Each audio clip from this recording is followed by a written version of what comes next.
Bom, gente, deixa eu voltar a esse assunto. Eu estou tão agoniado. Eu vou confessar aos senhores e às senhoras, desde ontem, quando eu dei a notícia aqui nesse programa, vocês sabem que eu tenho cheiro de povo, eu sou do povo e eu me revolto que nem a nossa gente. Eu não sou um apresentador de ficar aqui em cima do muro, não é? Eu vou junto com vocês no calor da emoção. É na alegria ou na tristeza? E nesse caso, é na tristeza. Eu vou falar para o senhor e para a senhora. Eu jamais vi em toda a minha trajetória como comunicador.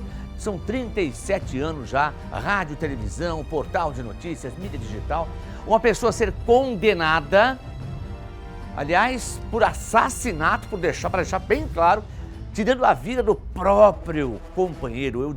Eu faço questão de falar, é aquele que ele sofria por ela, ele sofria com ela, bebia um pouquinho e batia nele, na frente dos outros, inclusive. Informações de testemunhas que viram, portanto, o fato. E ele mesmo assim, a família chegava para ele: Rafael, larga dessa mulher, Rafael. Não dá. Mas não, eu amo. Era uma questão carnal. Os dois às vezes se galfinhavam, ou seja, se agrediam mutuamente com palavras e até fisicamente falando. Mas ele levava muito desaforo dessa mulher. E eis que um dia ela resolve pegar uma faca numa discussão do casal e matá-lo. Agora, eu juro para vocês, eu nunca vi isso na minha vida, é por isso que eu quero trazer aqui no programa de hoje o promotor, e eu lhe agradeço muito. Doutor Galdino, seja bem-vindo. Obrigado. Boa tarde. É um prazer estar aqui. Da mesma forma. Doutor, o senhor foi promotor nesse júri popular, né? O senhor pegou o depoimento dela na hora do julgamento, mas eu nunca vi uma pessoa ser condenada a 14 anos, eu acho que nem os familiares da vítima, do Rafael Fuggi, imaginavam isso, que ela sairia dali, do tribunal, do júri, direto para casa e não para a cadeia. Doutor, explica para a gente que pena é essa, que condenação é essa e que justiça foi feita neste caso, doutor? Certo. Primeiramente, boa tarde a todos que estão nos vendo e muito obrigado pelo convite, né? O julgamento, então, foi concluído na última quarta-feira. A acusada foi condenada a essa quantidade de pena.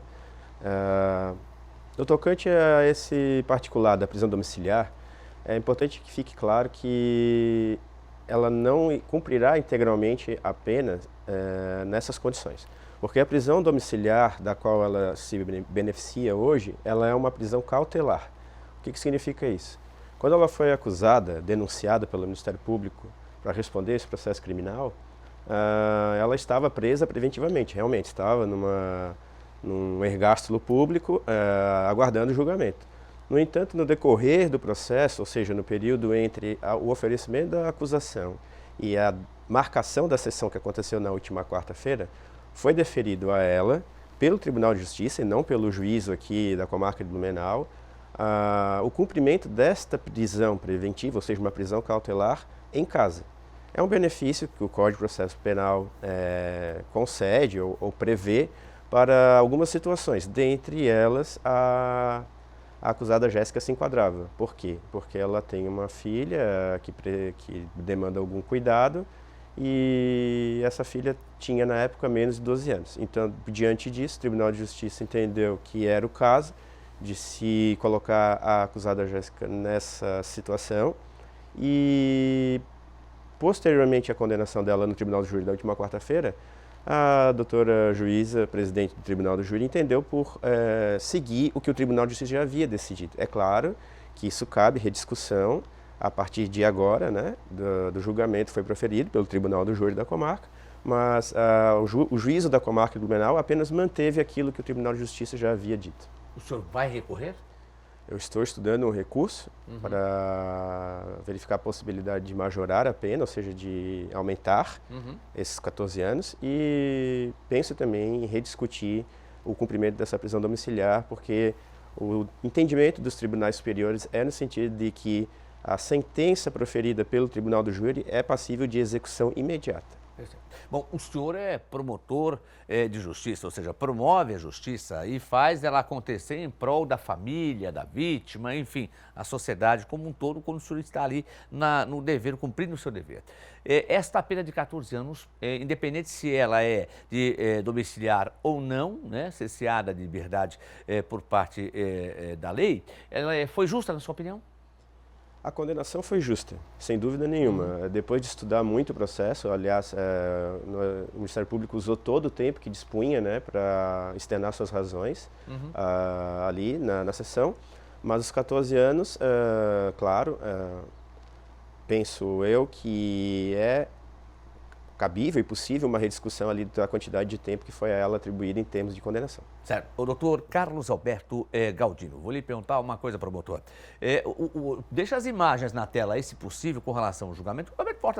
Julgamento de portas abertas, né? Ou seja, qualquer pessoa poderia acompanhar lá o julgamento nesse caso. Então, teve em dado momento, o senhor interpela a Jéssica, o senhor disse assim, mas como é que foi a situação? O senhor várias vezes perguntou, mas como é que foi? Você pegou a faca, você foi para cima dele? Não, ela dizia, ele foi para cima de mim. Doutor, o que ela falou efetivamente para que as pessoas entendam? Ela que foi para cima no que ela disse ou ela estava sendo agredida e foi se defender porque foi a alegação da defesa dela, não é?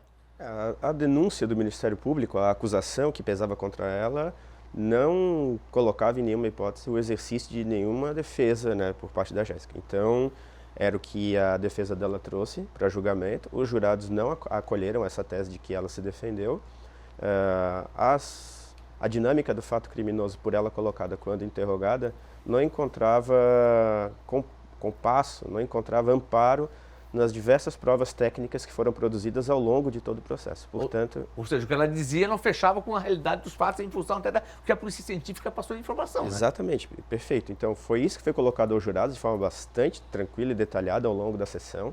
E entendo que ficou bastante claro, uma vez que não havia razão para acolher uma tese de legítima defesa, haja vista que todas as provas técnicas, como eu disse, não eram nesse sentido, não colocavam ela numa situação de defesa, e de modo que a vítima de fato foi morta nas condições que constam na acusação, por um motivo bastante banal, fútil, e foi apanhada de surpresa ali dentro da própria casa. Doutor Carlos Alberto Galdino, para fechar com o senhor tocar a sua agenda, eu quero lhe agradecer mais uma vez, em nome da Sociedade Blumenau, quando o senhor chegou aqui e fez o primeiro júri, que se não me engano foi no caso do Kelber, né? Do Kelber, aquele que tirou a vida da própria esposa e do bebê, o filho dele também, e a gente conversava, ele dava as boas-vindas sobre lá de Rio do Sul para cá, onde foi a sua última participação lá, né? E agora Blumenau.